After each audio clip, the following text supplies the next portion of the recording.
Welcome back to this Illustrator Basics tutorial. Today we're going to go over the pencil tool. Now the pencil tool is just exactly what it sounds. It's a tool that enables you to draw directly in Illustrator using either the mouse, or if you have a drawing tablet or anything like a Wacom tablet, you can draw using a pen in Illustrator. So let's get started. Open up a new document. I chose the A4 size again. Then go up to File, Place, or hit Shift Control P. Go ahead and select this 9 Katie McBoom Unsplash. Unsplash is a website that has a variety of royalty-free images. You can go there and use them in your project. Just make sure you credit the owner of the object. So in this case, it was Katie McBroom who took this picture and uploaded it to Unsplash. So thank you, Katie. This is a nice one. So click place and just wait. Stop here. I'm going to go ahead and show you some things. So if I would just click like this, like that, it's going to place the full image in its native resolution with the top left corner exactly where my mouse was. So what I want to do is go back, select that image, and I want to click and drag.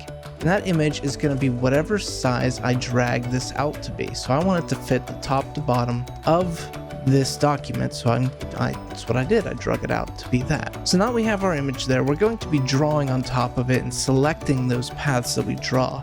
So we don't want to actually accidentally select the image and move it around. So we want to lock it in place. So we're going to make sure we have the image selected. We're going to go to Object, Lock, Selection, or press Ctrl 2, and that locks the image. We can no longer grab it or move it around or do anything with this image in particular. If you need to unlock it, you can go back up to Object and hit Unlock All. To select your pencil tool, you're going to go over here to the Shaper tool, click and hold, and go down to the pencil tool or press N.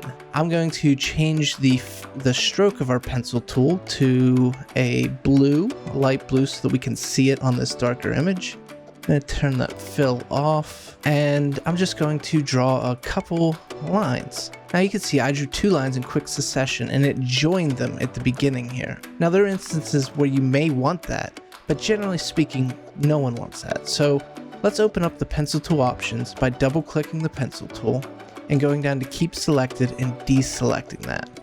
So I'm going to delete those, select the pencil tool, I'm going to reopen those options. So here we have a fidelity option within the pencil tool. The further it is to the right, the more smooth it is. The Illustrator will smooth out your drawings with the pencil tool. The further to the left, the more accurate it is to how you move your mouse. So if I select that and I move it like this and draw around, you can see it's kind of bumpy.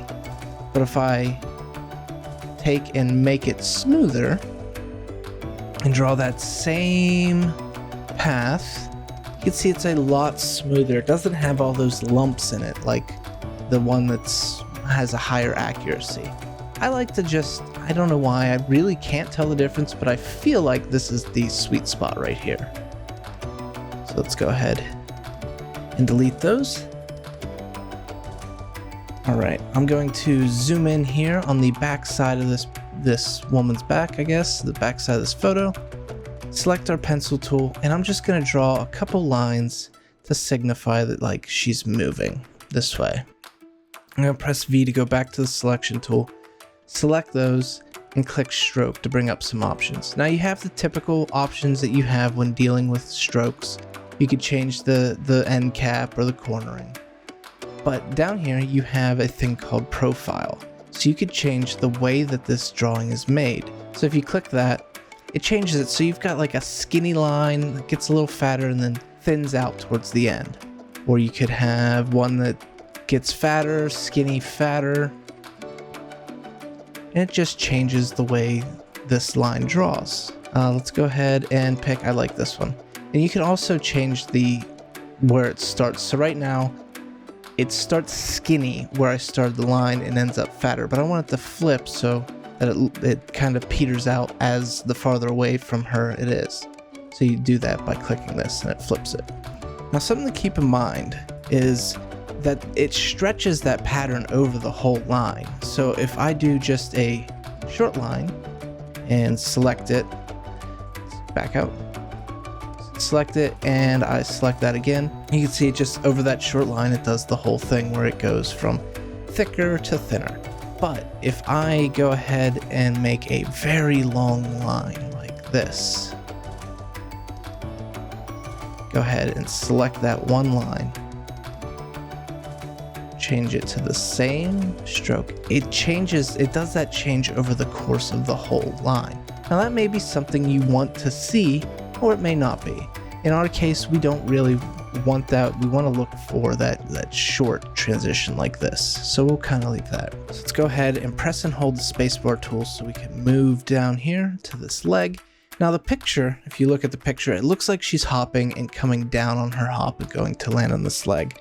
So if I was doing like a cover photo or something for like a magazine or an ad, I might put like arrows signifying she's going down here. So let's go ahead and zoom back in there. Select our pencil tool. I'm just gonna draw a line that kind of follows the contour of her leg. There. I'm gonna select those two lines, go to stroke, go down here to arrowheads. Now if I select this one, this will put the arrowhead at the beginning of the line that I drew, which I don't want because she's not going up. She's going down. So I want to put the arrowhead at the bottom. And then I could change the size of the arrowhead, make it smaller or bigger. I could change where the arrowhead is in relation to the path I drew. So I could have the arrowhead begin at the end of the path, or I could have it so that the tip of the arrow ends at the end of the path that I drew.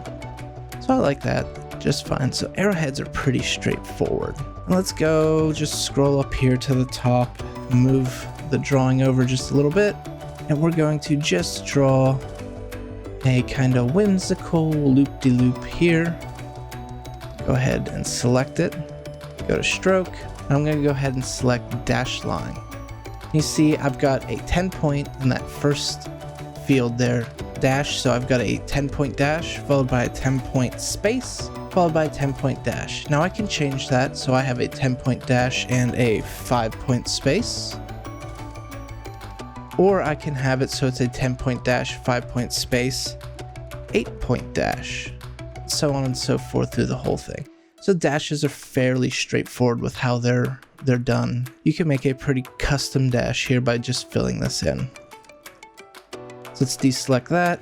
Let's just go down here, and the final thing I want to show you is how to make a dotted line. So to make a dotted line, bring up your pencil tool and go ahead and draw your line.